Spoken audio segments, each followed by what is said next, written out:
Alright y'all, welcome back to another video on Cage IQ. Now the reason why you didn't see a UFC Winnipeg, was it Winnipeg? I don't even fucking know where the hell that shit was. Yeah, Winnipeg. Yeah, the reason why you didn't see a UFC Winnipeg video from me this week was because that card was just on paper, as Anthony Smith would say. It was poo-poo. It was caca.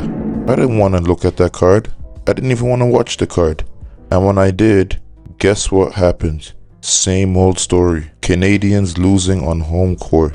Why do I even bother sometimes? Who remembers UFC 297, I believe, where every Canadian male lost 0-7? It was ugly, and this was no different. Bro, the majority of Canadian males lost in this card. But not only that, in devastating fashion. First fight on the card, Jamie Siraj gets elbowed to death. Then Jamie Lynn Horth loses. Then Melissa Croden gets it done cool. But then Tanner Boser, who I haven't seen in a long ass time, comes back and gets slept by a UFC debutant I've never heard of, Gokhan Sarikhan. Like, what the hell? What was going on? Then Julian LeBlanc, who is a UFC NPC generated character. He just looks like one. He just looks like he doesn't belong. Got exposed by Robert Valentin. That's all you need to know. Robert Valentin was beating his ass and then choked him out. You don't need to be in the UFC, my friend. I'm sorry. It's not your calling. Other than that, though, there was some pretty decent fights on the card. Like Marcio Barboza killed Dennis Bizuki on live TV in a minute and 20 seconds. So that was pretty good. Jasmine Jajavicius is usually reliable on home soil. She got it done this time. Mandel Nalo, somebody I was looking forward to, got slept. He got complacent and he got caught. Like his stupid ass, bro. Now your 36-year-old ass is going to the back of the line. That's not good for you. Now you gotta work your way back up. And you gave Jai Herbert a win. Canadians, man. Charles Jourdain wins a very shaky UD. I don't know, man. That fight could have gone either way, but he got it done. And now that's what, 3 in a row? So he might be looking into the rankings now. And Mike Malott beats a Gilbert Burns who retires right after. Puts him in the top 10.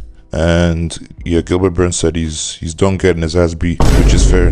Respect to Gilbert Burns, and respect to a pretty good career. But yeah, that card was underwhelming, and a video from me is not gonna shake up the world, because that card, like I said, was ass. But in other news, BSD calls out someone in the lightweight division in a very interesting manner, and I think you guys should check this out.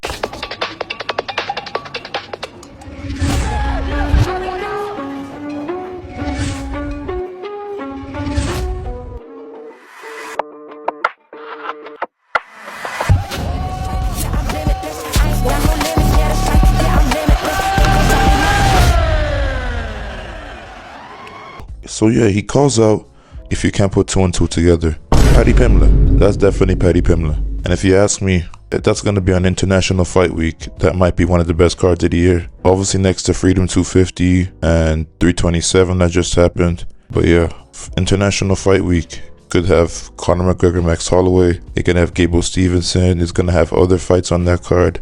It's gonna be serious, trust and believe that. And I think that fight is 50-50. Yeah, we could say Justin Gaethje and Paddy was 50-50. But in hindsight, was it really? Paddy was getting a lot of favorable matchups. Justin Gaethje has been there, done that. So that fight was in hindsight not 50-50. This one though? Listen, man.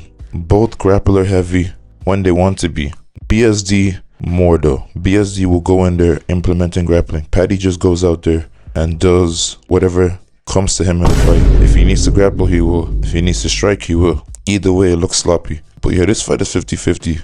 Paddy is a good grappler when he needs to be. He can play off his back. And if BSD does take him down, who knows how this fight's gonna look. On the feet, they're both tough. I don't think anybody's gonna get knocked out. And neither of them have one-shot KO power. So this could go 5 rounds. So yeah, I don't know who I'm gonna pick right now, because that fight is actually 50-50, believe it or not. And then the last thing I wanted to mention is, Arman Tsarukyan needs to chill out, gang. I know the first video I made on him was funny, entertaining, lighthearted. But why are you taking legends out one by one? Like, why are you trying to take out another known name? Just one. Why he's trying to take people off the list.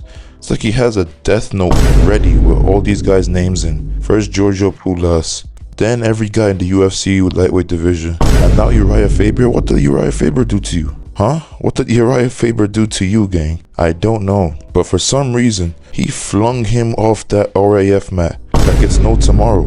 So yeah, Arman, you gotta chill, bro. It's not that deep. I know Uriah Faber ain't doing nothing to you, but you're trying to take him out and break the last bone in his body like he isn't already 40-something years old. Come on, gang. But yeah, I'm out of here.